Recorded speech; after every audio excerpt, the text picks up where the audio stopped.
So talk to us about the latest edition of the Bee. I saw an update. We have a special election coming up. That was big news this week. J.P. Swedzinski, who has been the representative for the 112th district since 2015, made a very difficult personal decision to step down and devote himself more to his new work responsibilities and his family responsibilities.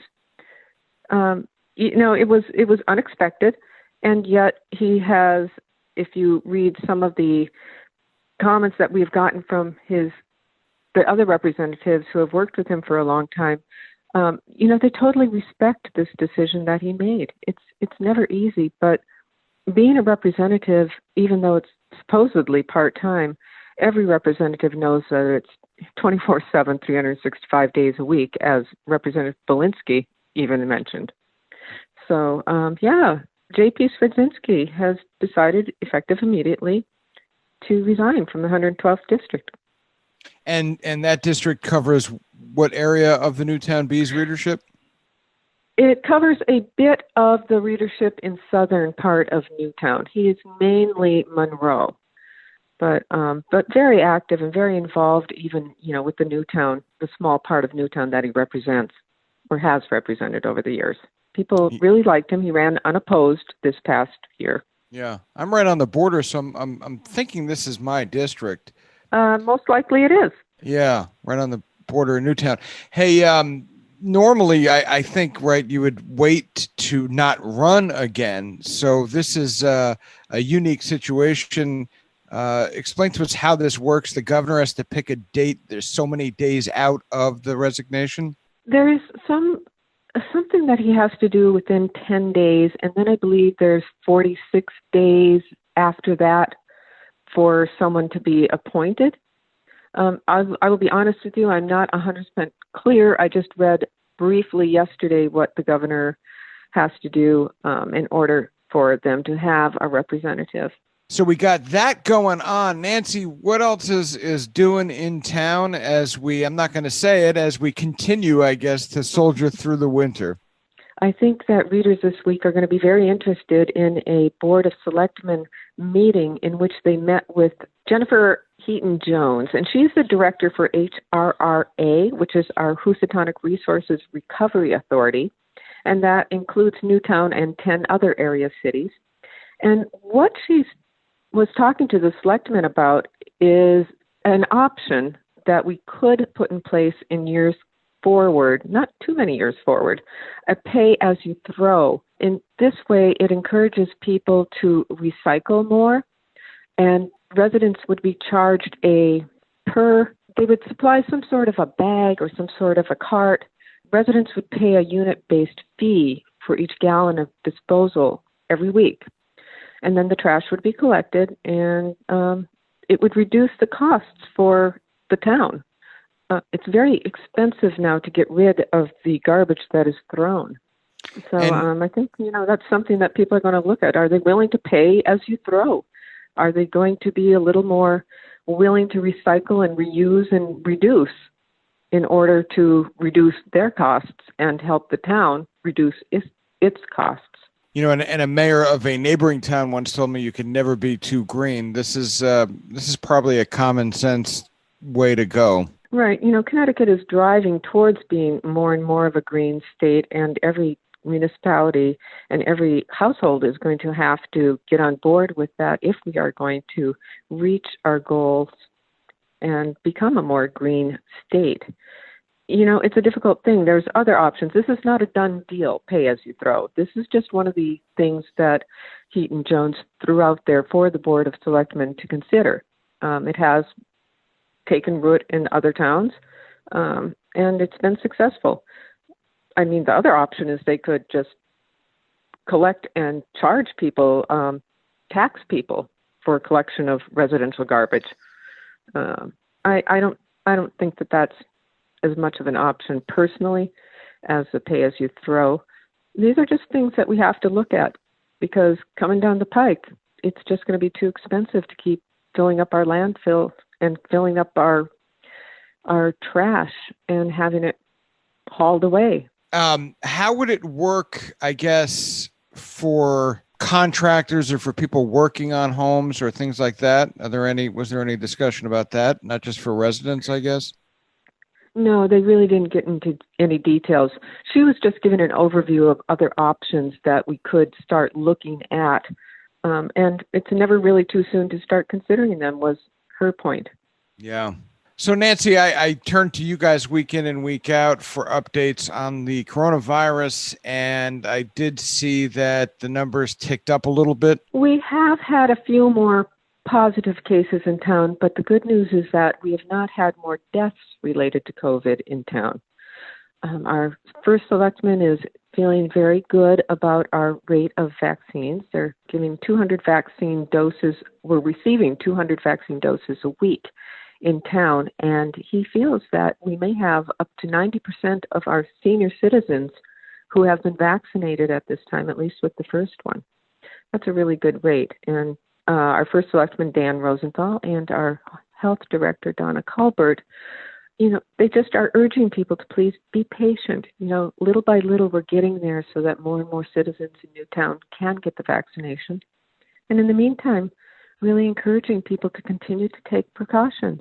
Wear the face masks, even if you've gotten the vaccine. And, I'm sure a lot is going to be made of this, but if you look at the calendar, we are approaching the 1 year mark from where, everything started to shut down.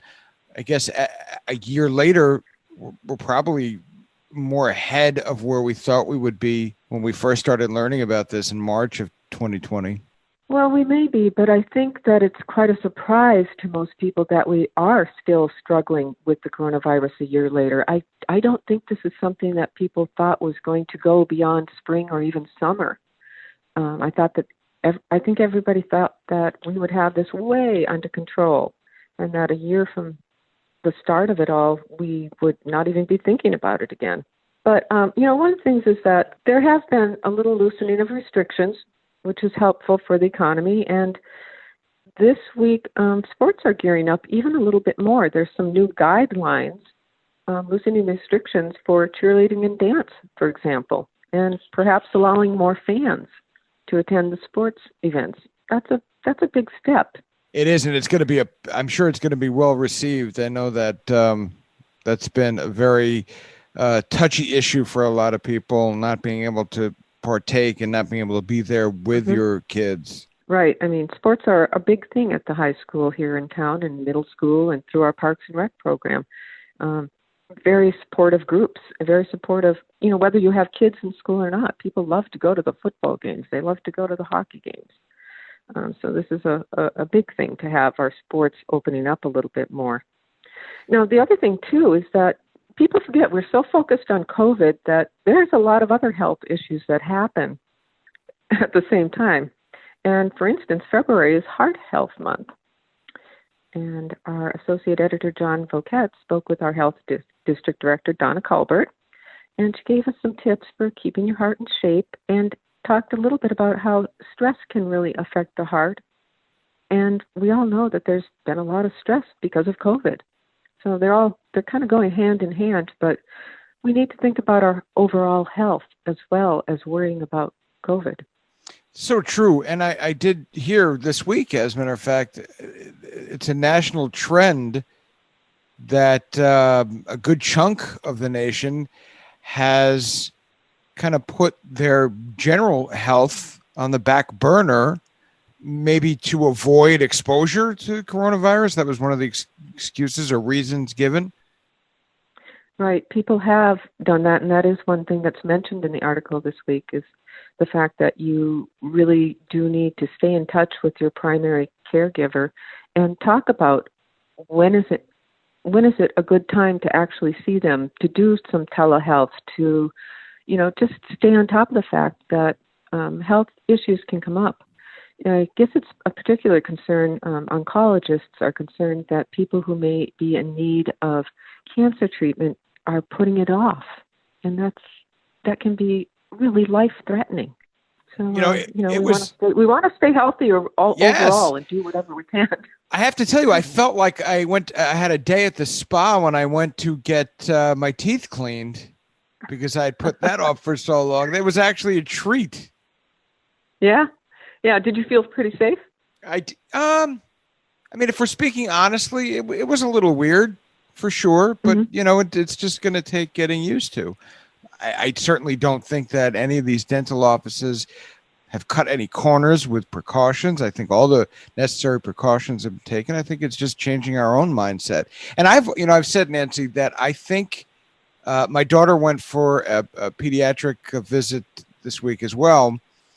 And the pediatrician always asks, how you doing and how's everyone doing? And I think that it's going to be a big change for people starting to get, as restrictions are loosened, starting to get back to the normal flow of things. Yeah, I believe that it is. I think we have become isolated enough in a social way that we are going to have to relearn how to be social animals. I mean, that is a very, very big issue that maybe we'll talk about moving forward. But yeah, I mean, the thought of not all being huddled in this house was a scary one for me. And I hadn't given it much thought until the doctor asked. And I said, wow, yeah, that's going to be a big change for all of us, for the kids, for the parents not having the kids with them. And yeah. Well, guess what? It's also a big change it's going to be for pets. I don't know if you've read about that, but dogs especially have become so used to their owners being with them all the time now, working from home, that pets are having anxiety attacks when their owners go back to work in the office. I swear to you that I probably would dismiss this conversation if I didn't actually see it firsthand. I have, unfortunately, one of my dogs could care less, and that's great. But I have a neurotic cat, Nancy, if you could believe it. I have a neurotic cat. That's a very serious issue. Yeah, well, right now I'm sharing a chair with my cat, who insists when I'm working at home that this is really her chair, and she's only allowing me to have a corner of it. Well, I'm very lucky that... No, go ahead. I was just going to say, while we're kind of talking about health and COVID and all these other things, I got to give the Bee a plug. We have this great challenge going on right now it's called Bee Crafty. And we are hoping that readers will take part of the Newtown Bee, a page, the whole thing, whatever you want to do, cut it, bend it, twist it, to create some sort of a newspaper craft, and then send us the photos and how they've made it. And the best thing about this is that the first 10 people, we have one of our staff members who has made handmade face masks that we'll give out to the first 10 who send us in their unique craft. I love it. And we are, we're really excited about it because we know there's so many artistic people in this area. So we're just hoping that people will send these photos to Eliza@thebee.com. Eliza@thebee.com. What kind of crafty things they can make out of our great big newspaper. So take a picture of the craft, send it off to Eliza at, what's the address? Yep. Eliza@thebee.com. I know what we're doing this weekend. We're doing arts and crafts time with my daughter. Nancy, I wanted to, before I let you go, a couple of weeks ago, I put you on the spot, and I brought up a statistic that I had heard about the size of the town of Newtown, and we keep giving credit to the folks who are plowing all these many, many miles in town. And I erroneously suggested that Newtown was the largest municipality in the state of Connecticut. I was incorrect. I've done some research, and it's no slouch, but according to the Census Bureau, the town has a total area of just under 60 square miles. The town of Greenwich is 62. There's a few others that are a little bit larger, but here's the thing. We could wear this proudly. Number 5. Newtown is the state's I am actually, 5th largest. Yeah, I'm actually surprised to hear that because I have always anecdotally heard that we were, much further up than that, like second or third in our square miles. But 60 square miles does sound right. So, all right, we will concede that there may be a couple. We concede to the fine folks in Greenwich by 2 miles. Yes.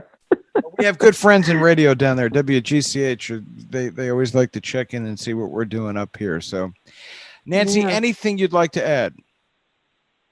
I hope that people are not only enjoying this week, but looking forward to next week when we're going to find out B is for, oh, I'm going to keep everybody in suspense, but our associate editor, Shannon Hicks, is working on the ABCs of Newtown, and the letter B is coming up next week. I like it. All right. We'll hopefully see you on the Zoom again. Yeah.